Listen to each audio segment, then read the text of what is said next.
नमस्कार, good luck tips में आप सभी का स्वागत है। आपके साथ मैं हूं मीघा कौशिक और दोस्तों हमारे साथ मौजूद हैं जानी मानी ज्योतिषाचार्य पंडित मुकेश शास्त्री जी। पंडित जी बहुत बहुत स्वागत है। जय श्री कृष्ण, जय माता की। Very good morning to all.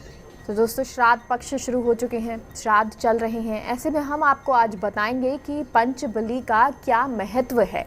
लेकिन सबसे पहले शुरुआत करते हैं आज के शुभ संयोग के साथ। गुड लक टिप कार्यक्रम के सभी दर्शकों के ऊपर भगवान श्री हरि का, माँ लक्ष्मी का, माँ बगलामुखी का आशीर्वाद और कृपा दृष्टि हमेशा बनी रहे।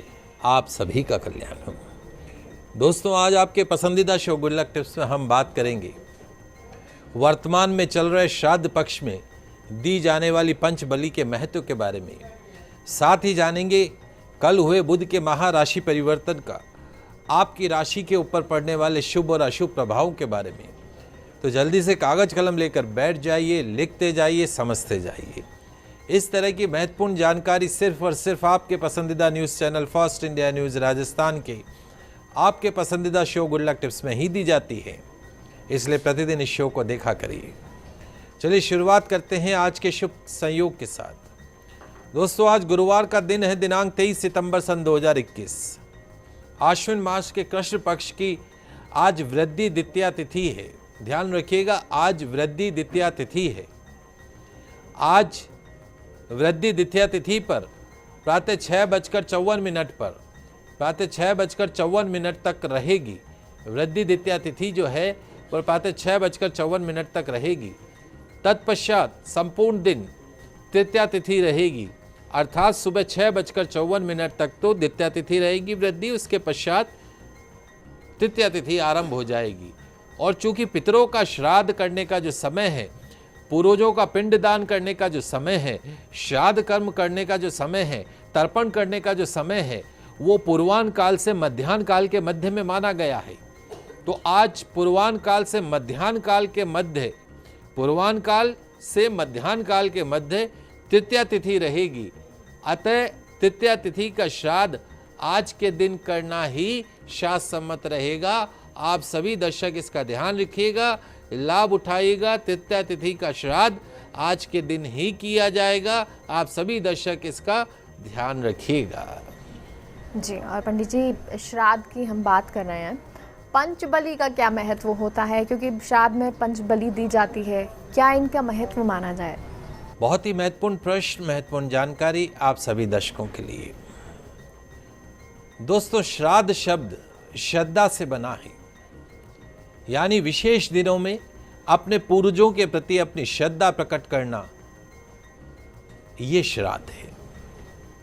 जो श्राद्ध नहीं करते हैं वो कहते हैं कि जो मर गए हैं, जो पूर्वज अब जा चुके हैं, इस पृथ्वी पर नहीं है, उनके निमित्त कुछ भी करने का कोई औचित्य नहीं है, क्योंकि उनका कोई अस्तित्व नहीं है। किसने देखा कि आपके पितर आए, किसने देखा आप उन्होंने भोजन किया? कुतर्क वालों की कोई कमी नहीं है। तो ऐसा कुतर्क ठीक नहीं है, ये मिथक है। हमारे वेद पुराणों में उल्लेखित है कि संकल्प से किए गए कर्म, संकल्प से किए गए कर्म जीव चाहे जिस योनि में हो उस तक अवश्य पहुंचता है और वो तृप्त होकर उन्हें आशीर्वाद भी देते हैं। जब हम श्राद्ध कर्म करते हैं तो ये संकल्प करते हैं, मैं आपको हिंदी में समझाता हूं, कि मेरे पूर्वज, मेरे माता पिता जो अब नहीं है, दादा दादी जो अब नहीं है, वो जिस भी योनि में हो, मेरे द्वारा दी जा रही जलांजलि को ग्रहण करें, मेरे द्वारा दी जा रही धूप कर्म को ग्रहण करके तृप्त हों, उस संकल्प का जल छोड़ते हैं। तो वो जिस भी योनि में होते हैं उस योनि में हमारे दिए गए भोग को, हमारे द्वारा दिए गए जलांजलि को ग्रहण करके वो तृप्त होते हैं और हमें आशीर्वाद देते हैं।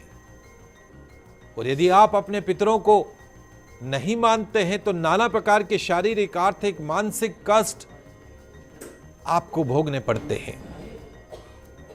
शास्त्र कहते हैं कि श्राद्ध कर्म से, जलांजलि से, तर्पण से, पिंड कर्म से ब्रह्मा से लेकर घास तक तृप्त होते हैं। श्राद्ध का जो सर्वप्रथम अधिकार है वो पुत्र को माना जाता है, उसके पश्चात पौत्र को माना जाता है, प्रपौत्र को माना जाता है, दोहित्र को माना जाता है, पत्नी को माना जाता है, भाई को माना जाता है, भतीजे को माना जाता है, पिता, माता, पुत्रवधु, बहन, भांजा भी सगोत्री माने जाते हैं। पूरे कुटुंब द्वारा श्राद्ध क्रिया करने से सभी को यथेष्ट फलों की प्राप्ति होती है। ये मनुष्य जीवन जो मिला है, ये पूर्वजों की मुक्ति के लिए मिला है। आप अपने पूर्वजों को जल नहीं देंगे, आप अपने पूर्वजों को भोजन नहीं देंगे, तो क्या आपका पड़ोसी देगा? भारतीय पंचांग के अनुसार भाद्रपद मास की पूर्णिमा से आश्विन मास की अमावस तक का जो समय होता है वो श्राद्ध अथवा पितृपक्ष कहलाता है। गरुड़ पुराण कहता है कि इन 16 दिनों के अंदर आपके जो पितृ हैं अलग अलग रूपों में आपके पृथ्वी के ऊपर विचरते हैं, उतरते हैं और अपने परिजनों से विशेष मान सम्मान की उम्मीद रखते हैं। आपके पितर आपसे कोई धन की उम्मीद नहीं करते हैं, आपकी कोई जमीन जायदाद की लालसा नहीं करते हैं, उन्हें तो सिर्फ आपसे सम्मान चाहिए। एक जलांजलि, एक भोजन की थाली, रोज खाना तो आपके बनता ही है, पानी तो आप पीते ही हैं, तो एक दिन अगर आप अपने पितरों के निमित्त जल छोड़ देंगे, एक दिन एक थाली भोजन की ब्राह्मण को खिला देंगे अपने पितरों के निमित्त, तो आपका क्या जाएगा? तो ये कुतर्क करना छोड़ दीजिए। आपके पितर जो हैं, इस कलयुग में कहा गया है भगवान का पूजन बाद में करो, अपने पितरों का पूजन पहले करो। उन पितरों का लाख लाख धन्यवाद करो जिनके कारण आज आप इस सुख को भोग रहे हैं। पत्नी, बच्चा, गाड़ी, घोड़ा, बंगला, पैसा, यात्रा इत्यादि सुख को भोग रहे हैं। इन सब के पीछे हमारे पूर्वज हैं। अगर वो नहीं होते तो आज हम भी नहीं होते। तो श्राद्ध पक्ष के सभी 16 दिनों में तिथि के अनुसार अपने पितरों तक भोजन पहुंचने के लिए पहले पंचबली यानी गौ माता, कुत्ते, कौवे, देवताओं और चींटियों की खाद्य सामग्री परोसी जाती है। उसके पश्चात ब्राह्मणों को भोजन कराया जाता है। ज्यादातर जगहों पर खीर पूड़ी खिलाई जाती है। कहीं कहीं पितरों की पसंद के अनुसार व्यंजन जीवित रहते जो उन्हें पसंद थे वो भी परोसे जाते हैं। पंचबली कर्म क्या है, आज हम उस पर चर्चा कर रहे हैं।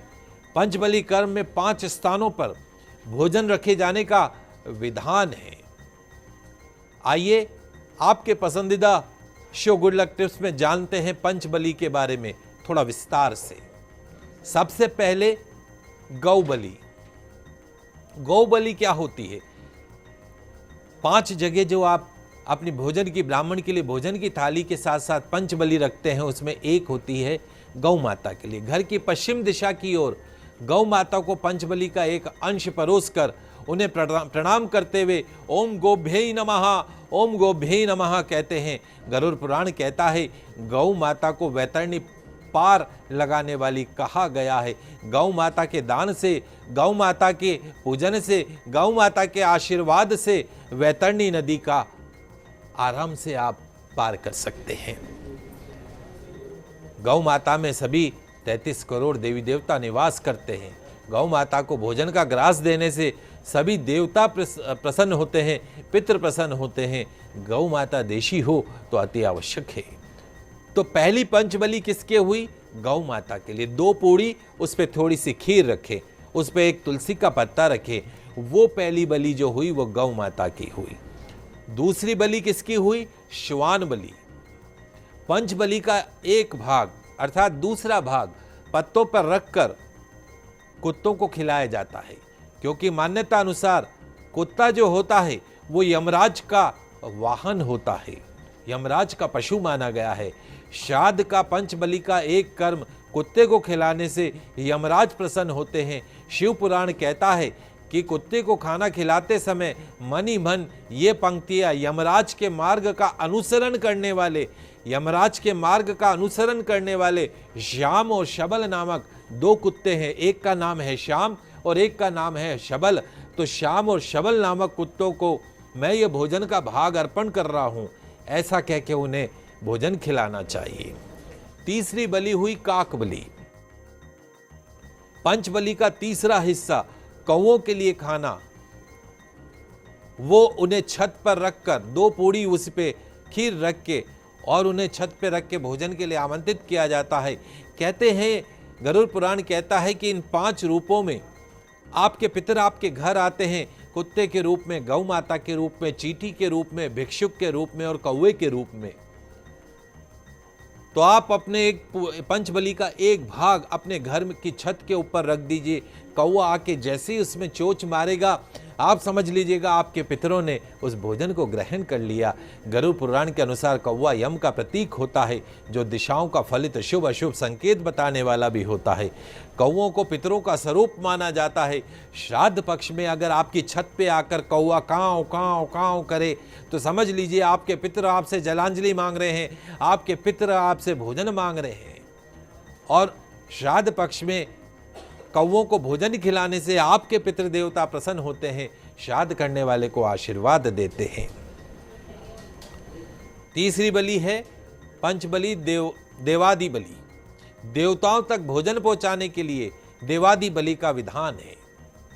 पंचबली का एक भाग अग्नि को समर्पित किया जाता है, जिससे वो देवताओं तक पहुंचता है।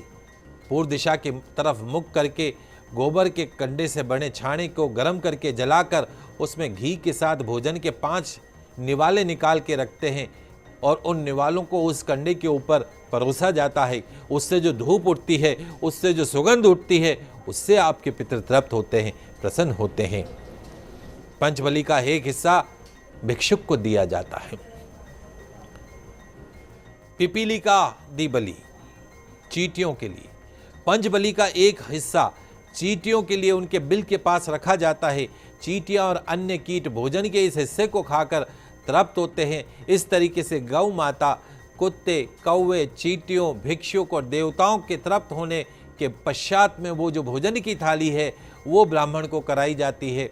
तो पंचबली का ये संक्षिप्त विधान मैंने आपके पसंदीदा न्यूज़ चैनल में आपको बताने का प्रयास किया है।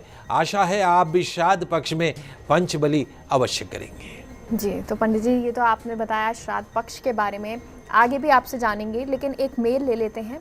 और दीपक जी का मेल आया है, क्योंकि मेल से आप अपनी समस्याओं का समाधान जान सकते हैं।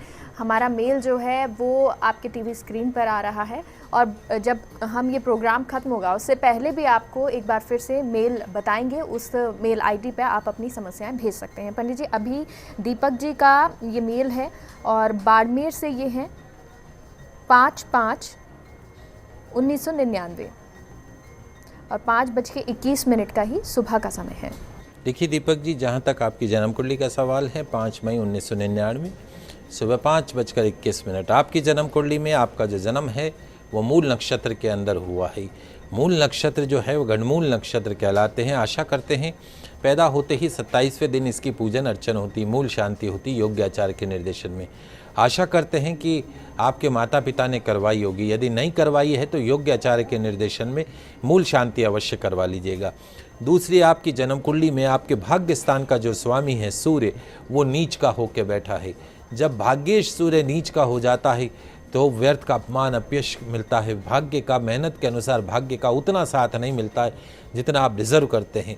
साथ में कुंडली में शनि भी नीच का है, तो सूर्य की नीच राशि पे बैठना और शनि का नीच राशि पे बैठना आपको कहीं ना कहीं, आपके काम तो होंगे लेकिन रुकावटों के साथ होंगे। लोहा, इलेक्ट्रॉनिक, इलेक्ट्रिकल, इन सब चीज़ों से दूर रहिएगा। एक 6.25 रत्ती का तिकोना मूंगा, 6.25 रत्ती का तिकोना मूंगा अनामिका उंगली में चांदी में धारण कर लीजिएगा। नियमित रूप से हनुमान चालीसा का पाठ कीजिएगा। शनिवार को विशेष तौर पर काली नीले रंग के कपड़ों का प्रयोग मत कीजिएगा। एक तांबे का कड़ा रविवार को सीधे हाथ में धारण कर लीजिए। जितना संभव हो तांबे की बोतल में रखा हुआ पानी पीजिए और प्रतिदिन सूर्य भगवान को जल का अर्घ प्रदान करें और साथ में रविवार को लाल रंग की गौ माता का आशीर्वाद लें, उनकी सेवा करें। शुक्र की महादशा चल रही है और शुक्र की महादशा अंतिम चरण में 2022 फरवरी में शुक्र की महादशा खत्म हो जाएगी। तत्पश्चात में सूर्य की महादशा शुरू होगी, इसलिए आपको थोड़ा विशेष सावधानी रखने की आवश्यकता है। योग्य आचार्य के निर्देशन में शुक्र जो नीच का उसकी शांति करवाइए, शनि जो नीच का उसकी शांति करवाइए, साथ में शुक्र भी नीच का है उसकी भी शांति विधिवत करवा लीजिएगा। बाकी सब ठीक है। चलिए, तो दीपक जी आपको उम्मीद करते हैं समस्या का हल मिल गया होगा, और अगर आपकी भी कोई समस्या है, समाधान चाहते हैं तो आप हमें मेल कर सकते हैं। एक छोटे से ब्रेक के लिए अभी रुकते हैं, कहीं मत जाइए, जल्द लौटते हैं।